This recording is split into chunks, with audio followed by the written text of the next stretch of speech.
Hello friends, இன்றைக்கி பார்த்தோன்னா கல்யாண வீட்டுக்கு தான் போகிறோம். கல்யாண வீட்டில் காலையில் வேகமாகவே எங்கள் ஏரியாவில் கல்யாணம் நடந்துடும். கல்யாணம் முடிஞ்சோடனே என்ன செய்யணும்னா மேலே சாப்பாட்டுக்கு போயிருந்தோம். சாப்பாடு எங்கள் ஏரியாவில் பார்த்தோம்னா டிஃபன் ஐட்டம் தான். டிஃபன்லே டிஃப்ரெண்ட் ஐட்டமாக இருக்கும். இப்போ பார்த்தோம்னா இட்லி, ஊத்தாப்பம், கேசரி, சட்னி 2, சாம்பார், வெண்பொங்கல், அதுக்கடுத்து பார்த்தோம்னா பிரியாணி, காளான் பிரியாணி, வடை, இது ஃபுல்லாமே morning tiffin. Afternoon lunch sambar, சாதம், முட்டைக்கோசு இந்த மாதிரி. எங்கேயாவது சாப்பாடு மேரேஜுக்கெல்லாம் பயங்கரமாக போடுவாங்க. ஏன்னா நம்ம ஒரு கல்யாணத்துக்கெல்லாம் போனோம்னா இந்த மாதிரி இவங்க வீட்டில் போட்டாங்க, அது போட்டாங்கன்னு சொல்லிட்டு எல்லாருமே சாப்பாடை பற்றி தான் பேசுவாங்க.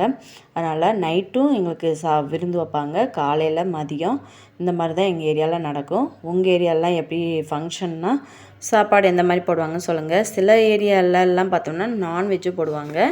எங்கள் ஏரியாவில் வெஜ்ஜு மட்டும்தான். வீடியோ பிடிச்சா லைக் பண்ணுங்கள். தேங்க்யூ.